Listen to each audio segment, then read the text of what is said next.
Black people need to own our own businesses, which will provide an economic base. Teach our youth to become self-sufficient.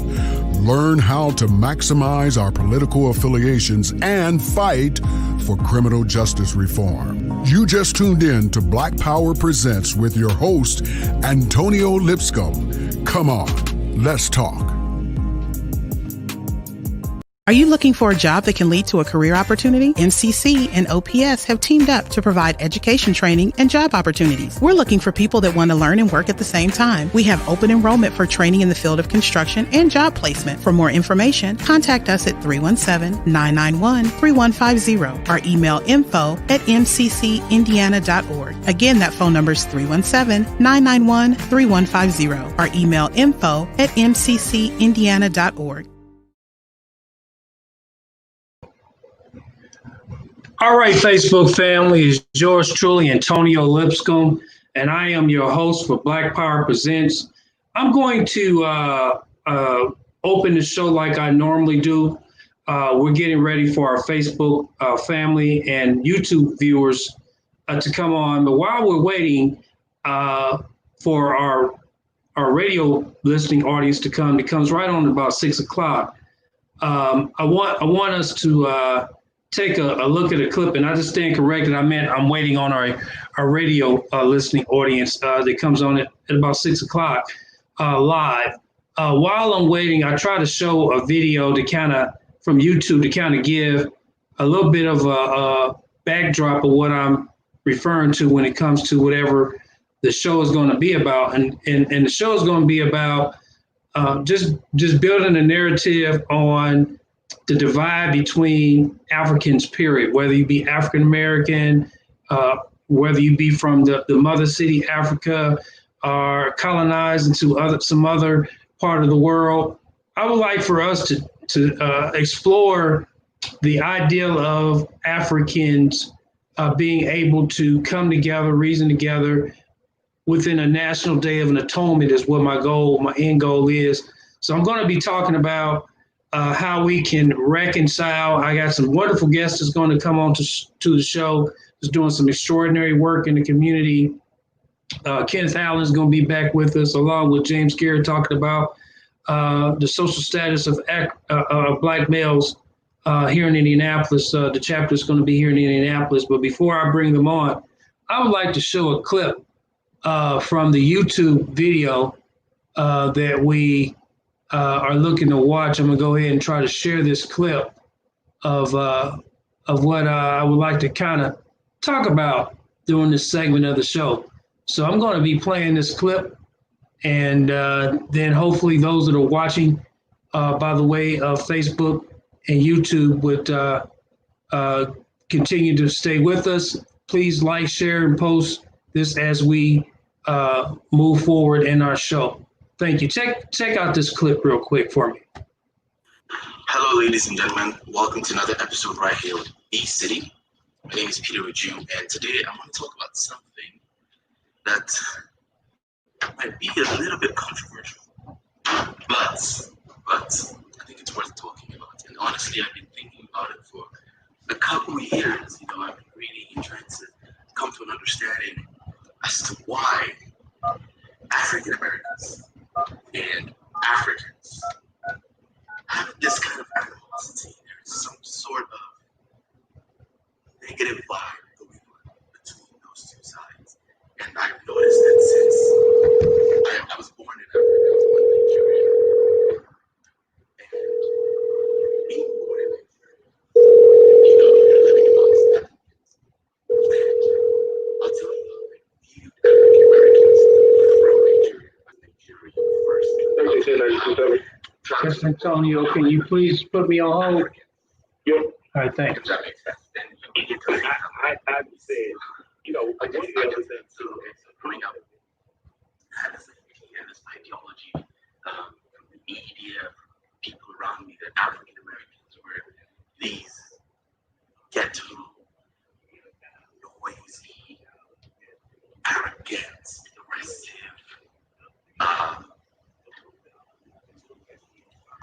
just criminal people.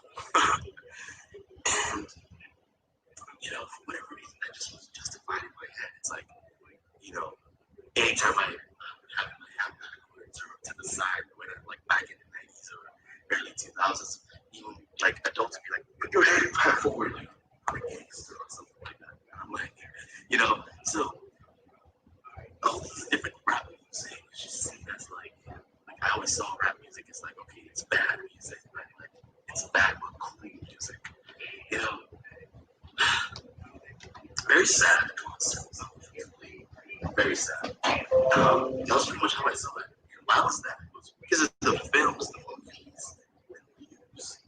And every time I'd see them on the news, they always lived in the ghetto. It was always like never something that was something that I should ascribe to look to be or something I should desire. It was always kind of like a mentality that was negative. It was just a very negative mentality that I had personally towards African Americans. And the truth is, a lot of people around you had that same concept about African Americans. It was not me. It's like there was not people to mingle with, right? It's their fault. They're all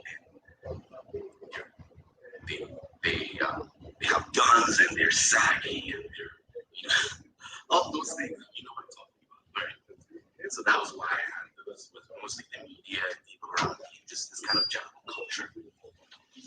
Now I left Nigeria to Paris, and then I started looking at Africans as savages for whatever reason. I'm not going to spend time to break down why I thought that way, but started seeing them, the stairs, and like, that was not my reality. Even when I was living in Nigeria, whenever I was in Nigeria, that was never the case. But I always thought, Africans as are backward, and need intervention of the rest of the world to save us. We're poor, we need technology, we need the world to help us, save us from starvation. And I kind of believed it, I always just saw Africans as, always the dirty poor people, but lack of good clean water, etc. And why was that? Once again, media, just what I was learning in class, and just everything, this is, you can see that, like, that self-hate, I saw myself, there was an inferiority complex. I didn't want to have anything to, like, when people ask me where I'm from, I'll try to evade the question because I feel like then they'll see me differently, or I'm not going to put this properly. But my point is, African, I'm not saying I was not African American, but when I did move to the United States, pretty much what a lot of my friends who were black knew about Africa was just like the jungle, right? Basically Kenya, or the safari, or lions, zebras, and giraffes. The truth about this situation is that there is little truth to these things, but they are the way. So it's not the full picture. The way a lot of African Americans who are not exposed, who do not understand what it means to truly be an African. A lot of African Americans who don't understand see Africans in a very demeaning way, lower than them. And a lot of Africans see African Americans as lower than them because none of the other two sides understand if you're not exposed or well read. None of the two sides understand that is not the truth about each other. Yes, you don't deny the fact that there are many countries in Africa that need help. There's a lot of places that are ghettoish in the United States that a lot of black people live. But you have to understand over-policing, under-policing. You need to understand redlining, why they're in those situations. And the annoying part of it is that it's not what represents the whole. So what I'm saying is this: when you go to Africa, it's not everywhere's not dirt and garbage for people. I mean, we have places in Africa that are beautiful places in the United States, in France, where we just don't see those things. We're not taught those things in school. We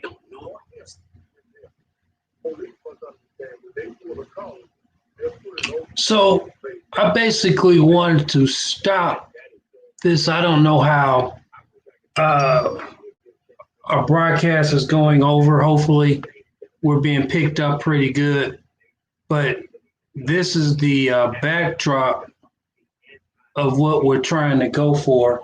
And I am hoping everything is all right electronically. I'm trying to, yeah. So I think we're good here. But we're trying to talk about this black on black hatred for one another, and how can we deal with black on black hatred in a way that will help us all do better toward one another, because obviously there is some resentment for each other, and for whatever reason that is, I think a lot of the trauma that we have been through, it's easy to blame everything and everybody else than looking at us internally, looking at, like Michael Jackson said, the man in the mirror. But before I bring on our radio listening audience today, I would like to let our Facebook family and friends know, as well as the YouTube watchers, that please keep Dr. Lionel T. Rush in your prayers. He had the COVID virus, attracted the COVID virus, and we're trying to make sure that he recovers pretty well. So please just keep him in your prayers. But as we just build this show, I'm hoping and praying that people will watch, will listen, will tune in, and we can have real conversations about, hey, what's going on with Black people and how we can improve. Please keep in mind that we're going to be bringing on our radio listening audience in a while. They're going to play all the commercials at first, and then once they get done with the commercials, then we'll be on 1310 and 92.7. And if you want to be a part of this conversation, you can call in. The number will be 317-239-1310, 317-239-1310. Or you can watch by the comfort of your own home by the way of YouTube. If you just go to YouTube, we're on YouTube right now. Black Power Presents is the broadcast name that you can literally watch us as we are on live right now on Facebook and YouTube. So we're waiting on our radio listening audience, and we're trying to see if our guests will be coming on. Look like we do have Kenneth Allen that has shown up, and so we're excited about him. Hey, Brother Allen, how you doing, man? I'm doing good. How you doing, my friend? All right. Hey, Antonio. Yes, sir. All right, we got 2 minutes left. All right. All right, we got 2 minutes. Yep. Okay. All right. Well, all right. So, Mr. Allen, we got about 2 minutes before we're gonna go on the radio. But welcome again. We do have our Facebook viewers as well as our YouTube viewers that's viewing right now. Obviously, this is how we do the back end of our show before we bring on the radio. But we just want to give a shout out to you, man. How you doing today? Man, I'm doing good. I was out earlier today talking to voters at the satellite voting locations. A lot of positive energy, a lot of folks out voting. So we're excited, man. Thank you for the opportunity to share today. Absolutely. So for my Facebook viewers and also my YouTube viewers, please keep in mind, this is a great leader in our community that knows how and cares about people, and if you don't care about people, there's no way you can be trusted with kids.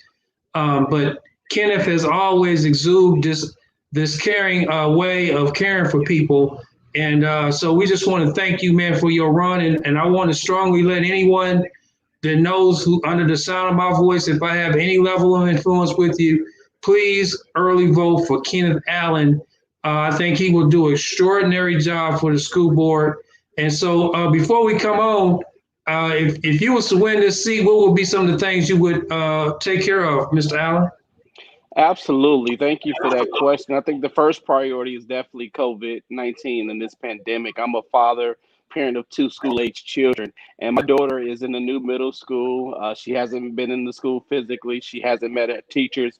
She doesn't feel comfortable asking questions during the Zoom. And so socially, emotionally, I've been kind of monitoring her because she's not doing okay. She doesn't like the virtual learning, but she understands that she definitely wants to be safe. So I think the first priority, number one, particularly as a new commissioner, is going to be COVID-19, our response to the pandemic, making sure that our children are okay socially and emotionally, and if they don't have what they need and that the district can provide it, making sure that we're increasing relationships and partnerships to make sure that we're taking care of our children wrap around and holistically.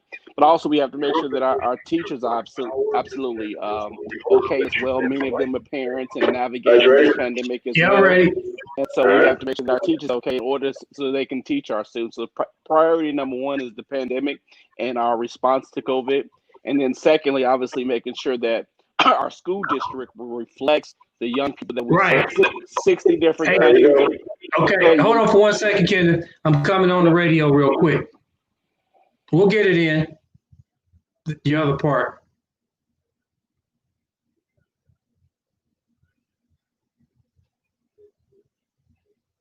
All right, you're on.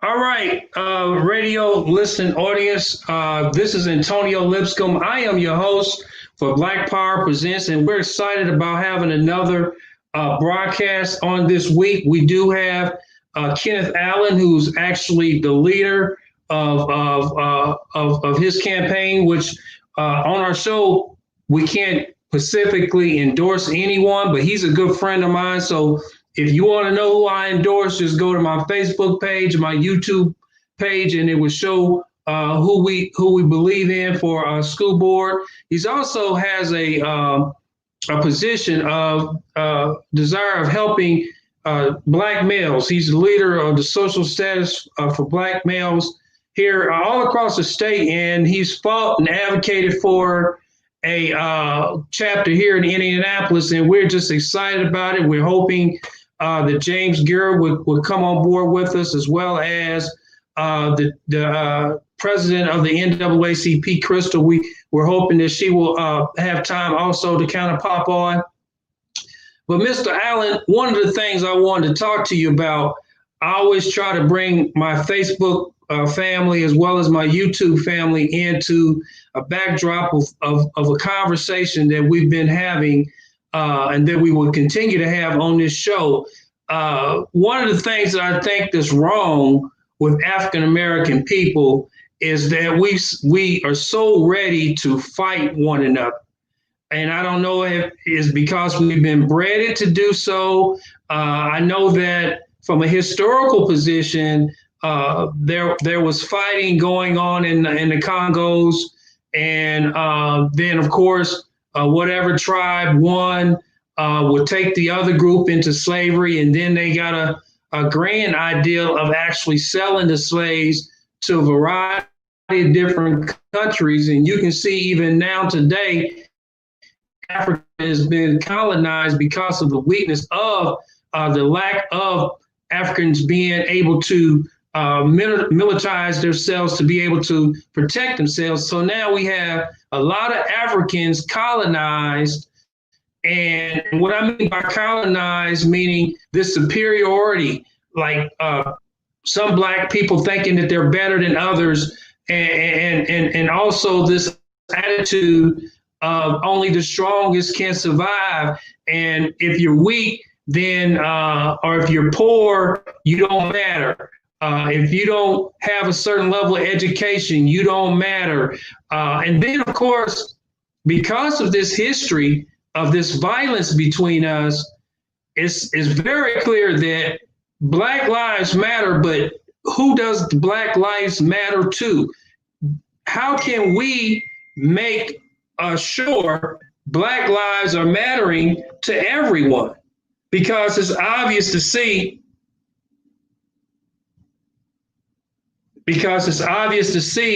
that every life is not being valued. And so, Kenneth, can you talk to us about that and your effort in trying to help African American men come together?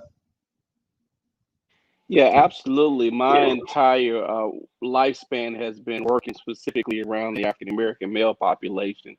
Specifically, when you look at my work at the commission, I started off as a young person, particularly coming down to the commission's annual conference as a middle school and high school. I remember one of my first conferences, I had the opportunity to carry Dr. Frederick Douglass Haynes' briefcase to the car as he left our conference after giving us a dynamic keynote and had to rush and go preach at the Eastern Star Church. And so that was my first experience with the conference, and have stayed involved and got really involved when I moved here to Indianapolis. And because I believe in the mission, I know that, a lot of times adults in these organizations, they really want to know, are they making an impact? Is this work that we're doing making a difference? And I know for a fact that the work of the commission specifically has been extremely beneficial, not just to me, but a lot of my friends and colleagues that I grew up with. It really changed the trajectory for us, giving us an opportunity to see adults and to see policymakers coming together on an annual basis, and in some cases the monthly basis, to really change policy and craft the policy that is in the best interest of African American males. So when you look at the work of the commission that's been around since 1993, it was started with bipartisan legislation and has done some tremendous things for African American males in Indiana. So I've always been about building and bettering ourselves as a people.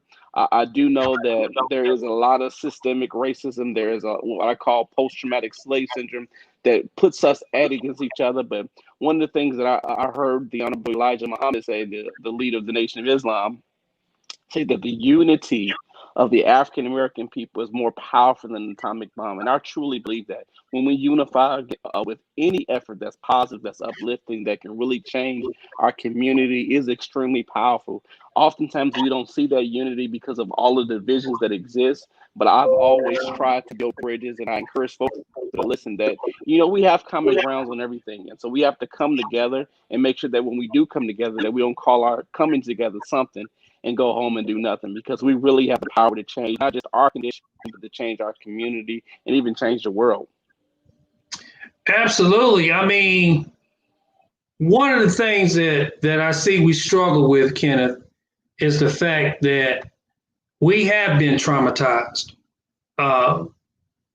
Everybody, I think, that has been raised in America or any nation like America that has had any level of European influence has a story to tell. And oftentimes we hate one another even the more if we see one surviving and thriving in the midst of tyranny and oppression. It seems like we have this vindictive vendetta against somebody who might have a little bit of favor with massa, if you will, to the point that if we don't get our way or something happens to us, now we hate that person because that person could have possibly done something or didn't do it the way the person wanted to get it done. And of course, we know that we all got a story to tell. I mean, if I was to look at how things were set up against me as an African-American growing up on 40th and Boulevard, understanding a task force was created with the age group that I was in, I was automatically looked at as a predator and easily could be sentenced to any level of time in any type of correctional institution for anything that could possibly take place at any given moment, because I fit the stereotype and the statistic that I can be in jail easily because of my skin tone and my sexual orientation. And so what the commission, I'm hoping, would do is shed light on this, because even though we are marching with the Black Lives Matter and we saying, hey, let us all come together, but there's other narratives that's being built to say, places like your group with the commission is nothing but a radical group, or the Black Lives Matter, they're nothing but a radical group. They're a bunch of savages that can't be trusted, and all this sort of thing. And why write laws that's going to help Black people? Don't everybody matter, and all this sort of thing. How do you respond to people who think that way? The commission is a quasi-government agency, and it was created by legislators because they recognized that we needed to better for African-American males. So we've always focused on changing policy, crafting policy that would change the betterment of African-American males. But when you look at the work of the commission, we don't get into the weeds, we get into the work. And what I mean by that, every year, because of our report, for the last 10 years has told us that African-American males are doing bad in health.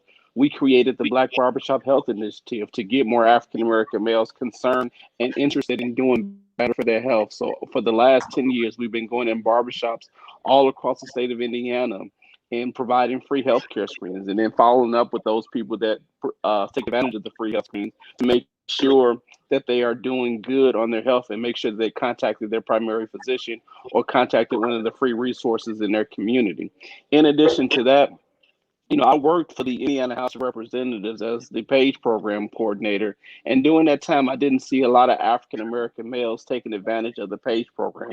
For those that may be listening that are not familiar with the PAGE program, it's an opportunity for students in all 92 counties to come down to the State House and serve as kind of an assistant to the legislator for the day, learn how the legislative process works, understand how a bill becomes a law. So when I became the vice chair of the commission, I said, you know what, we need to get more African-American males comfortable coming down to the State House, comfortable advocating and learning how to advocate, because policy affects all of us. And so we created the Young Black Males Matter Day, where we've taken almost 1,000 African-American boys, middle school and high school, the last 4 or 5 years to the State House and learn how a bill becomes a law and advocate for the issues that affect them. Because I tell people all the time, you may not run for political office, you may not be interested in running and getting into politics, but politics affects your every life. When you are born in the state of Indiana, you're not officially born to the health commissioner signs off on your birth certificate and says you're officially born. Health commissioner is usually an elected or appointed official, and then once you have that health certificate, then you can take it to the Social Security Department and get a Social Security number. When you're in fact deceased in the state of Indiana, you're not officially deceased until the county coroner signs off on your death certificate, and the death certificate allows you to collect insurance money. So everything from birth to death is politics or controlled by policy. When you wake up, when you brush your teeth, to the food, to the air, everything. And so it's very important that you get in, understand, and advocate for the thing that you feel passionate about. Everybody has a different passion, but everybody's concerned about something. And policy, unfortunately, controls a lot of that. And so it's very important that we understand how policy works and how important policy has a position on our life, so we can get in and advocate, again, for the things that affect us. Well, that's well said. I do have a caller, Larry, faithful listener, and respond to Larry always calls in, and I appreciate his calls. Go ahead, Larry. What's your comment? Well, that I have a YouTube channel also. It's Larry Vaughn, the Glass Man, on YouTube, and I want to expose a lot of stuff that's going on, because a lot of people are starting 501c3 and charitable organizations and foundations and just taking the money and put it in their pocket. That's what you call a poverty pimp. So a lot of that's going on, Mr. Lipscomb. Mm-hmm. I think it needs to be exposed by somebody that really knows how the situation works over the State House. I've seen Kenneth Allen for many years over the State House bringing young black men in and giving them a misleading representation of what the state of Indiana is all about. And I think that's very bad. And he's ruining many lives doing that. So for him to set up on the school board that only pays $6,500 a year, I think there's some other motive involved. And the school board has broad-reaching authority. Those commissioners, they handle money. That's what they do. They're spending over $50 million over on the tech campus right now to redo all the roofs and stuff. I've seen the receipts and seen the invoices on that work that they're doing over there now, and they're going to give that away to a charter school. Now, for $1, that's what the school board does. And I don't know whether he knows that or not, but I think you need to first, before you do anything else, Mr. Lipscomb, is to go to Chalkbeat and read the article on Mr. Kenneth Allen and see what he's really doing, and see that if you can find out that the Mine Trust is supporting him and are paying for all his glosses that he's sending out, all his commercials and everything, thousands of dollars, and that the job is only paying $6,500 a year. So there's some other motive on it as far as the businessman may come out. So I think we need to more examine these people that are coming out of nowhere saying that they're going to help so much. Well, they've been in politics for. Well, Larry, we thank you for your call. I'm quite sure Mr. Allen wants to respond to what Larry is saying. Oftentimes, we are in fear as a Black community of politicians who come in and they appear to say that they care about the community, but then on the other hand, they squander and take away instead of add to. Now, one of the things I can comment on that I think that I'm in disagreement with Larry on that I know about is the fact that if you get any Black men exposed to anything related politically and able to give them a chance to make a conscious, a conscious decision on how they would like to be involved politically, or at least know how politics works, I think that is a huge kudos to Mr. Allen, because for some strange reason, we don't see Black men involved politically that we, especially Black men that we trust. We're very numbered. And then, of course, we don't have a lot of African-American male participation in political discussions of policies and et cetera. So I just want to make sure I'm very clear that I do support Kenneth and his effort in exposing Black men to the State House. Now, can you do me a favor, Mr. Allen, and tell me, okay, when you get them there, what are some of the things that they learn? And also, I'm not going to endorse you, but Larry brought this up about, on the air, because I can't. But if you would kind of talk about, people see your name going up in lights now, commercials and whatnot, and they're nervous about who's supporting you and all this sort of thing. I always give a chance for people when they make accusations against people to respond to that. So can you please respond to that, please? Yeah, absolutely. So to your first question about when we teach African-American males to come down to the State House, well, we teach them that there are three branches of government. We teach them what each branch of government does, and we give them opportunity to spend time specifically with their legislators. So they get an opportunity to have question and answer session with their legislator if their legislator is available during the time that they're there. We also do a presentation on advocacy. We don't tell them what to advocate for, but we teach them how to advocate for the issues that affect them. As I mentioned earlier, all of us care about something. Some people care about dogs. Some people care about art. Some people care about financial literacy. Some people care about small government, big government. So whatever the African American males are passionate about and care about, we teach them how to advocate for those things that affect them and they care and are concerned about. But most importantly, get into the State House. I know for a fact the person that authored the legislation to create the Indiana Commission on the Social Status of Black Males never came into the state capitol until he's 26 years of age as a freshman legislator. That should not be the case.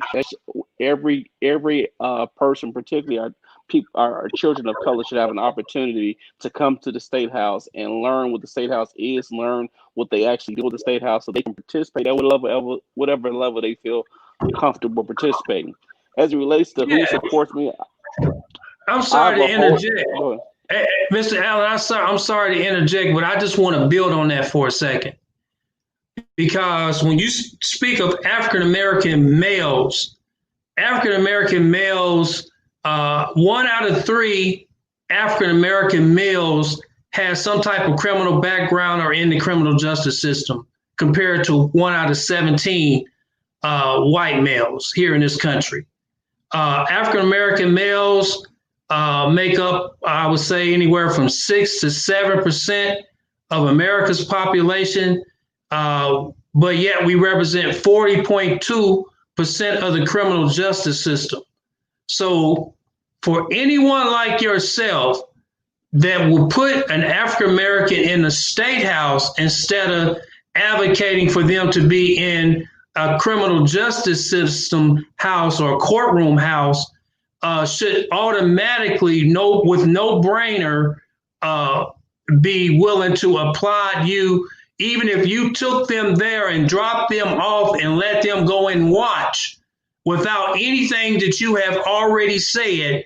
You have exposed them to another lifestyle and another opportunity to be able to have a different lifestyle. So I do want to commend you for that. So I didn't want to cut you off, but I just wanted to qualify the importance of you getting them out of the necessary areas that they're in and exposing them to a variety of different other opportunities.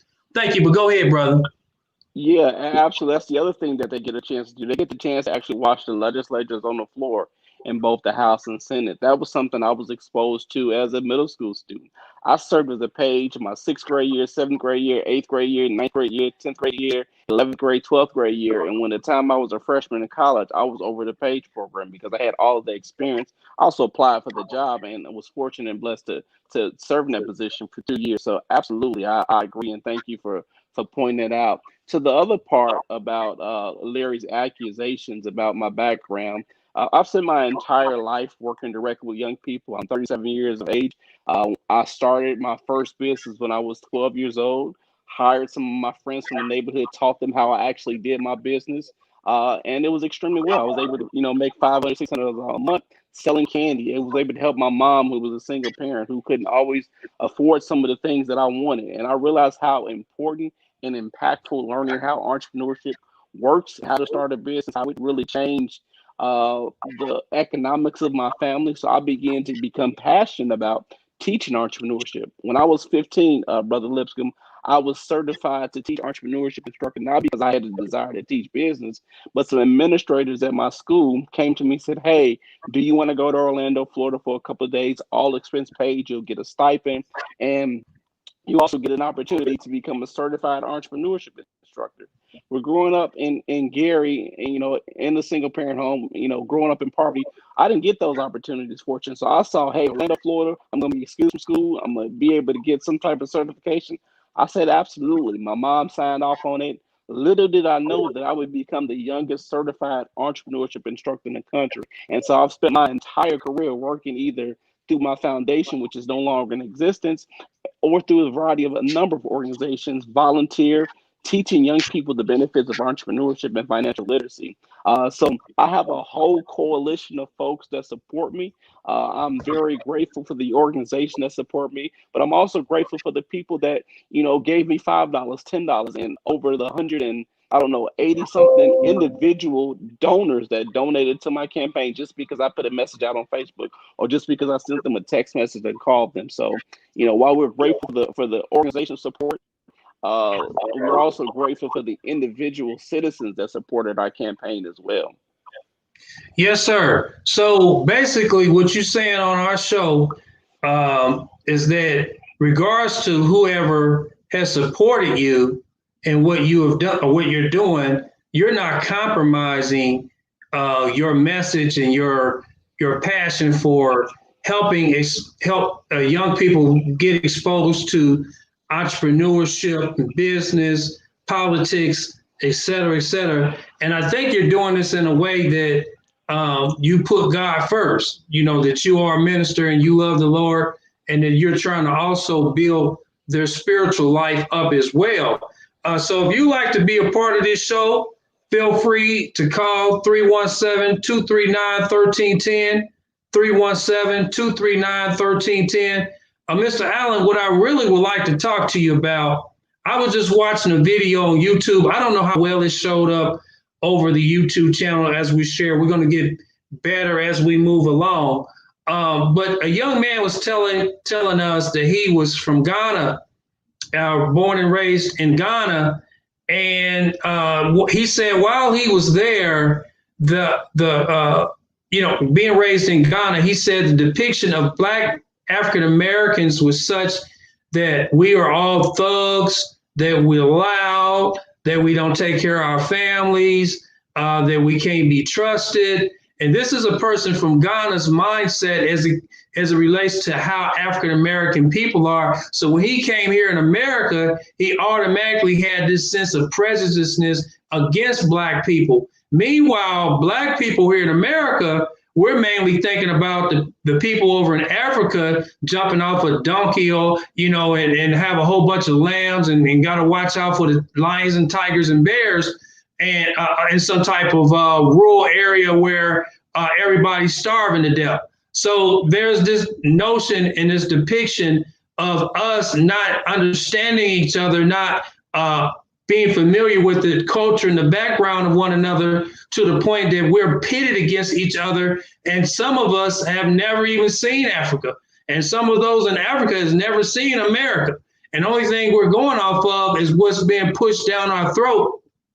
And what I'm hoping and praying is that we as African Americans come to the conclusion that we can do a day of an atonement where we can apologize to each other, learn each other's culture, build on what we know is right and what's true and what's just. I mean, even if you're not a Christian, of course, we're Christian men, but even if you're not a Christian and you practice some level of faith, hey, let's put our faith up toward God and bring about some type of healing. Because here's the thing, Mr. Allen, as much as we're exposing people to a variety of different things, we still got a system of suppression and oppression that we are having to fight on a daily basis.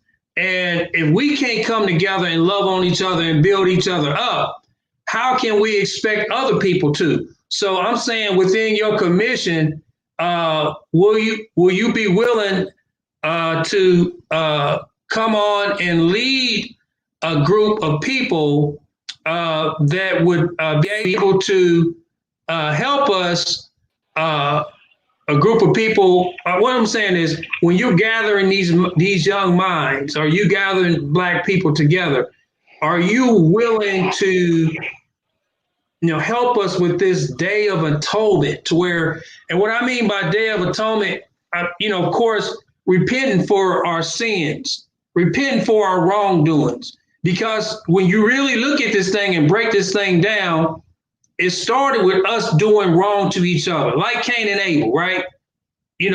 This ideal of fighting, one another, right after the original sin. Then, of course, two Black, kids or a youth are fighting, and one, kills another. And so this has been happening since in my belief system, since the very beginning of time. So I'm trying to figure out, okay, how can we fix this? How can we make things better? How can we make things better and make things right with one another? Is there something that you're doing to help these young people understand that we need to put down the guns and start trying to figure out how we can love on each other? Yeah, I think, one of the ways the commission does that is do the work every day. But in addition to the work that we do every day as a commission, our annual conference, it is the purpose of it is an empowerment conference. So we typically bring in national speakers once a year to let policymakers and those that work directly with African American males to know the conditions and the concerns of African American males and how they can make their life better. This pandemic didn't allow us to have our conference in person, but we have been having it virtually. So over the last couple of weeks, we've talked about at least two of our focus areas. We started the month off the first Thursday in October talking about criminal justice system and its effect on African American males and some things that we can do better to make that system more just for our African American males. A couple of weeks ago, we talked about health and African American males and how we can do better and what some resources are available in the community to help our African American males. And then This coming Thursday, we'll be talking about education and what education looks like for African American males in the state of Indiana. So I think that the work that we do every day, the conferences that we host, the sessions and reports that we provide some real-time data and information on how we can really do for ourselves and understand ourselves. I think the first thing is we have to love ourselves and know ourselves and understand, our contributions, not just to America, but just to the world and civilization important.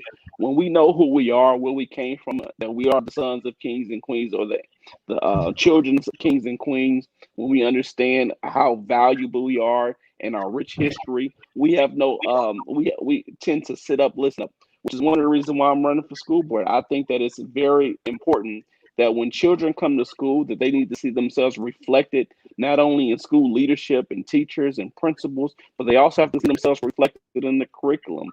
Here in Indianapolis, our district has over 60 countries represented. 70% of our children are of color. And unfortunately, that does not reflect our teaching staff. So we have to make sure that our children are learning culturally comprehensive curriculums so that they see themselves reflected in the curriculum, so that they listen up, sit up, and are more interested because they see people that look like them, that understand them, that think like them, to help them understand and process. Absolutely. Absolutely. So it's good that you have that as a mindset. Of course, when you look at history, we don't have Black history in the curriculum of these schools, nor do we have a clear understanding on how a lot of our students can go into a variety of different fields to help them even the more to be prominent in a way that they can go into a significant role of owning a business. Now, I want to say this: if you want to be a part of this show, I'm calling out because this is your show. I want you to call in. I want you to respond. We got Kenneth Allen, who's running for school board, who's also over the social status for our Black males, who's on our show. He's coming back. He's revisiting our show. He's a repeat guest. Some of us were not able to talk with him and ask him questions. But if you want to be a part of the show, just simply dial 317-239-1310. And I would like to pause for a second and mention my dear pastor, Dr. Lionel T. Rush. We want the Facebook family, as well as the YouTube family, and all those that are listening by the way of radio, through this wonderful station, WTLC 1310, The Light, and also 92.7 FM. I would like for you all to pray for Dr. Lionel T. Rush. He was touched with the COVID virus, and normally he pops on and he adds a great value to our show. He's almost like a sub-co-host to us, and we miss him dearly. And so we ask that you would just continue to pray his recovery. I talked to him today. He was sounding very strong, as well as his wife and his daughter. Please pray for the Rush family so that they can recover. But getting back to Mr. Allen, I don't know, Mr. Allen, if there has been a clarion call for a national day of healing, a national day of atonement. I'm looking for it. I haven't seen it. I know the Honorable Minister Louis Farrakhan, he called a day where we all went to Washington, D.C., which I was not able to attend. I think I was young. I think it was a Million Man March that I was not in. I didn't have the means or the ability to participate in something like that. But I think that was kind of a way of an atonement that he had called for, a national atonement. Now, I don't really know how to do something like that. I wouldn't necessarily would like to do a march of any sort, but I certainly would like to find a way that we could connect with the motherland, Africa, and have a dialogue and create this day of atonement to where, even those all throughout this state could through your mission, would communicate with other social status of African American males. I don't know how many states it's in, but then look at a national movement of how, and even with the NAACP, of how we can come together collaboratively and be the voice of reconciliation as well as atonement, and tell our brothers over there in the motherland and all across this world, because of course this colonization of Africans has taken place all throughout the world. And for us to come together, no matter where we are, whether it be Britain, whether it be the motherland, et cetera, that we have this day that we say, hey, this is the day I'm going to forgive my brother. Because I'm going to tell you something. I still hear the cry of individuals saying slanderous things about each other. I don't really get praise from Black men, particularly older Black men. They are some of the worst critics that we hear from. And you think that the older Black men, and you can tell I ain't that young. I got a lot of gray and stuff, hairlines back here now. So I'm not saying I'm young, but I'm saying the 70-year-old, the 75-year-old, why aren't we getting more support from people like that, that has the wisdom and been through things? And here you have a commission and you're trying to brighten the minds of these young people. And the only thing we can hear is a slander or accusation against you. Seem like when you get in a position where you're trying to make a difference, people start attacking you. But how can we, as a collective body of believers, come together and say, hey, we support what Kenneth is doing, and we want to build on it. We want to get finances to it, and we want to add into this ideal of national day of reconciliation along with atonement. How can we do something on a national scale like that?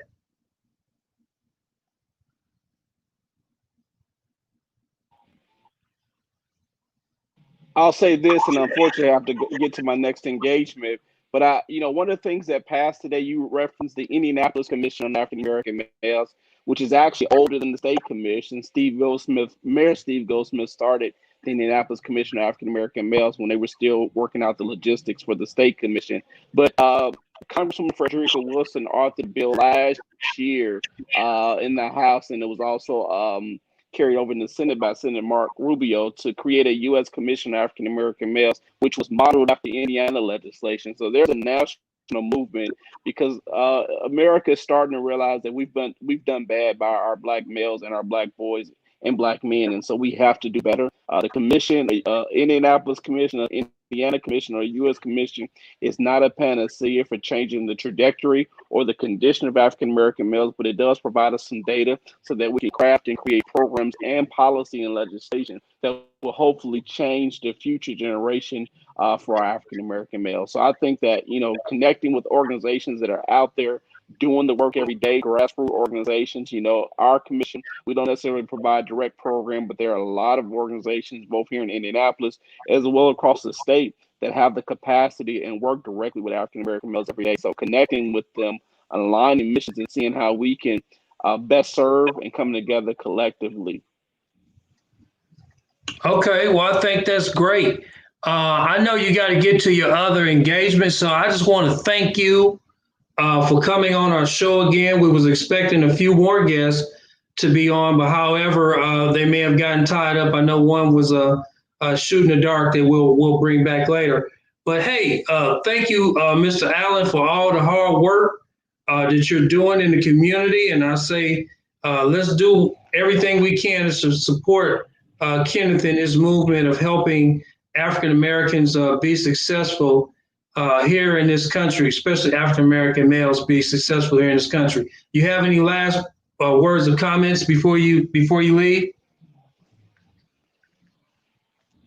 Yeah, absolutely. For your callers and listeners, if you want to check us out, we do have a website, KennethAllen4ips.com. That's KennethAllen, AllenForips.com. We're also on social media on Facebook, Kenneth Allen for IPS at large. And then we're also on Twitter at Kenneth Biz Allen or Instagram at Allen for IPS. Feel free to connect with us, reach out to us. If you had a question that you need an opportunity to answer. Unlike, your presidential, your national candidates, your school board candidates, we're local. So you have the ability to reach right out directly to us and we will respond. So thank you so much for the opportunity to share. I support what you're doing and thank you for the opportunity to share. Okay, well, God bless you, brother. And you take care, okay? You too. Thank you, my friend. No problem. All right. So Facebook family and friends, listen, we got open lines. If you want to be a part of this show, just simply call in 317-239-1310, 317-239-1310. How do you feel about this school system? I think he said the percentage of IPS is 70% African American. He stated that there's no real curriculum that relates to African American as far as any history of history classes or any of that sort, and also those that are teaching in the school system that they're not reflective on the population inside of District 150. Now, one thing I want to say that I believe needs to take place. Of course, the salary of the teachers needs to be such that they feel good about being a teacher. Oftentimes, teachers have to go get their own supplies and try to make sure things are going well in the classroom. I think years ago, me and Dr. Hicks done an initiative of helping collect socks and underwears for a particular school. So, of course, there's a variety of different barriers that attacks our young people in their learning. Obviously, we have the COVID virus is going, and a lot of students are being taught virtually. And so we don't really know how that's going, if that's going to affect their learning skill set, if that's going to be good, if that's going to be bad. We don't know how protective their equipment is. Are they going on sites that they don't supposed to go on, et cetera, et cetera. If you got some parents out there that want to talk about, hey, what's going on, with the school system and also how their child is farewelling in the school system in relation to this COVID virus, feel free to, call in and let us know what's going on in your world. However, I will just continue down this path of talking to you about this ideal of Black people coming together. I really believe that it starts with us and not looking for outside influences to pull us together. We have to be intentional about pulling us together. And, we can talk all day long about what we think somebody else should do for us, but it starts with us being real toward one another and being honest toward one another so that we can move forward. So again, feel free to call in. The number again is 317-239-1310. We do have open lines, and we're excited about how we can hear from you. As I was reflecting back on the video that we showed earlier, it's a sad depiction, knowing that we live in such a technical era that we still have these notions of us looking like we are not something that we are. And that's all throughout the country. And I want to encourage, for those who are listening and watching our broadcast, don't buy into the mess. Nicki Minaj and what's the other girl? Not only Nicki Minaj, but I think it was the other girl. I can't think of her name, but done a video. It's not even Nicki Minaj. It's the one that act like her. Done a video that she's on the video half naked and talking about her vagina and that type of a song goes viral. Number one on the charts. I can't think of her name. I got her face in my head, but I can't call her name right now, but these are Black artists that are putting out these raunchy, degrading videos to degrade women, and the young people are listening to this type of thing, and it's upsetting to me how there used to be some type of parental guidance, some type of parental revision on products and whatnot, and song selections and whatnot. Now we see that you hear anything goes. And so this is affecting the mind of our young people and the way we are depicted all throughout the world. People think of us being a certain way, looking a certain way, acting a certain way. And how can we take responsibility for what we need to do in order to right the wrong of how we are being portrayed in the community? I know we got a few more minutes, so I want to open up the discussion of these massive homicides. Black people are killing, these Black men are killing each other and breaking records doing it. The homicide rate is terrible here in Indianapolis. And I heard a video clip of some community leaders, and of course our mayor was speaking, and he was saying that this is a problem all across the country. Okay, but still, regardless of being a problem all throughout the country, when does the city take responsibility for keeping us safe? I know we have a safety department, public safety department, and I know that millions of dollars flow through the public safety department. Why come money is not hitting these particular non-for-profits that are doing the work in the community to help with the mass incarceration or help with the mass homicides that's taking place in the city? I say that no group, no leader, no 501c3, no citizen in Marion County goes without accountability when it comes to helping young people in a way of this mass incarceration. If you want to be a part of this conversation, feel free again to call in 317-239-1310. 317-239-1310 is the number. See, Sam was online here. Let me see if I can get some questions online here. I think Sam was saying if we do not show and help those who are willing to own a business, many will fail. And I agree with that. Anytime we're exposing people on how to own their own business, that is to me one of the greatest opportunities here in this country.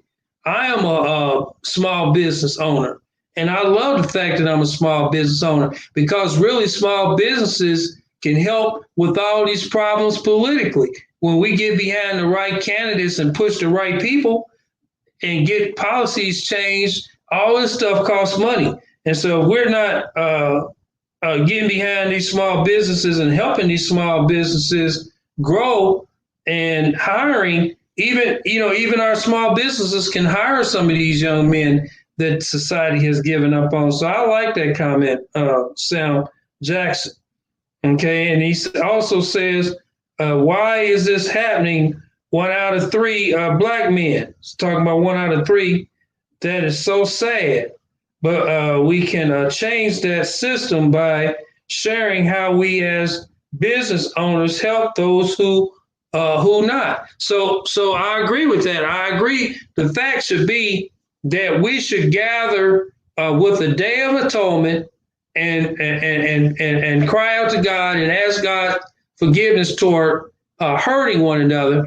And then, of course, swiftly after that, we need to talk about how we can own something, because a lot of people are not in a position to where we can make a difference. So a lot of us are in positions to where we're robbing Peter to pay Paul. We're trying to get our light bill paid, trying to get our gas bill paid. And some will say, well, you didn't vote, but you don't know why that person didn't vote. Are we helping that person vote? Are we getting in a position where we can show that person who to vote for, who's going to have their best interest at heart? So all these are things that we need to talk about and discuss. But I think that a lot of times what we do is we put the cart before the horse. We are not on solid ground. We have not built proper relationships with one another. And the minute something happens to where it reflects any type of pain or suffering that we have become so accustomed to having, and the first thing we do is give up on one another and throw in the towel. But I will encourage you today, hey, let's look at this Day of Atonement. Let's look at how we can come together all across the nations, not just this nation, but all nations, that we make this as a universal effort of gathering Black people from all walks of life, and we have a national Day of Atonement and reconciliation that we can finally say, hey, I'm sorry, for what I've done, or receive someone's apology. If there's someone on Facebook that would like to comment, I'm looking at my comments on Facebook. Feel free to share. I think we have Miss Anna Brown. So important that Kenneth Allen is saying about importance of training our youth, and I agree with that. She's talking about what Kenneth Allen was saying about training, and the problem is a lot of African American males are not being properly trained. And I agree with Ms. Allen. We do need training. Speaking of training, I'm one of the only African Americans in the state of Indiana who has a nationally accredited school for the skilled trades. Matter of fact, Minority Contractors Collaboration gives us the ability to be able to have this broadcast coming to you each week. So why don't you, if you know somebody that needs some type of training, needs some type of skills, need a job, or that leads into a career opportunity, send them our way. I'm going to spend the next few minutes talking about our vocational training school, if you don't mind, because a lot of times people are looking for solutions, especially for some of these young men in the street who don't know what they want to do with their life. Minority Contractors Collaboration right now, we're working through a lot of the high schools in not only Marion County, but throughout the state.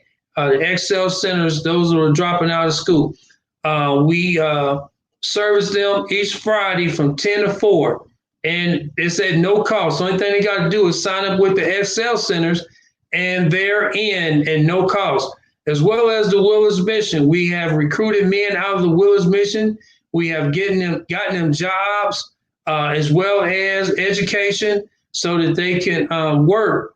And of course, when you start working, you don't have to be homeless anymore. We have recruited those guys out of those missions to have an opportunity, as well as we're the first in the country who designed a program through NCCER to serve those in the reentry jail 2, CCA.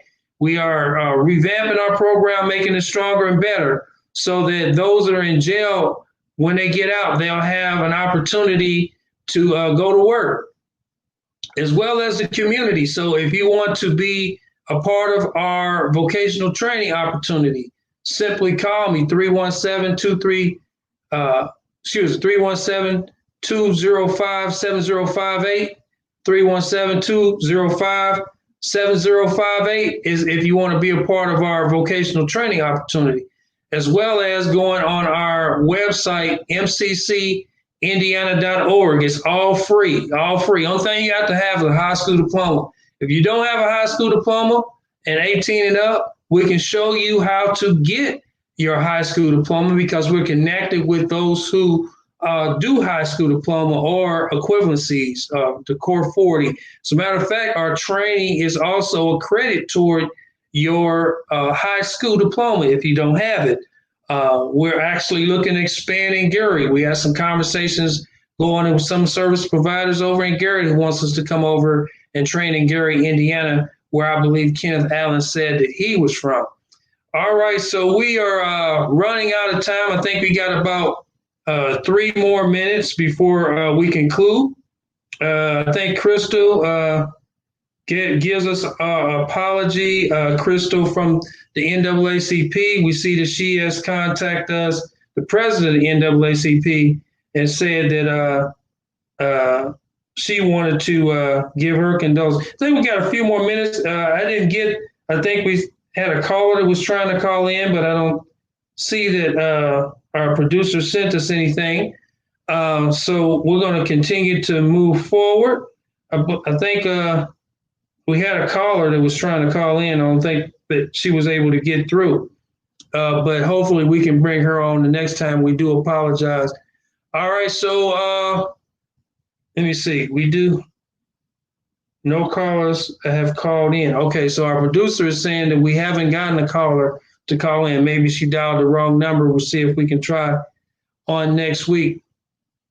Well, we're going to probably go ahead and end our show at this time. I'd like for our commercial to play, and hopefully, Lord's will, we'll see you next week on Black Power Presents. You all have a wonderful, wonderful weekend. Peace.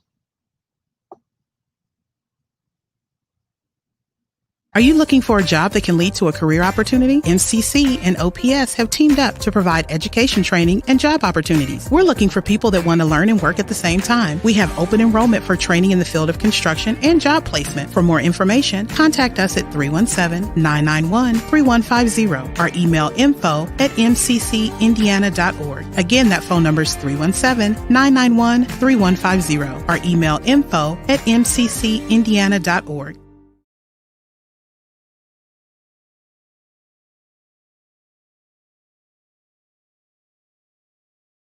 Are you looking for a job that can lead to a career opportunity? MCC and OPS have teamed up to provide education training and job opportunities. We're looking for people that want to learn and work at the same time. We have open enrollment for training in the field of construction and job placement. For more information, contact us at 317-991-3150 or email info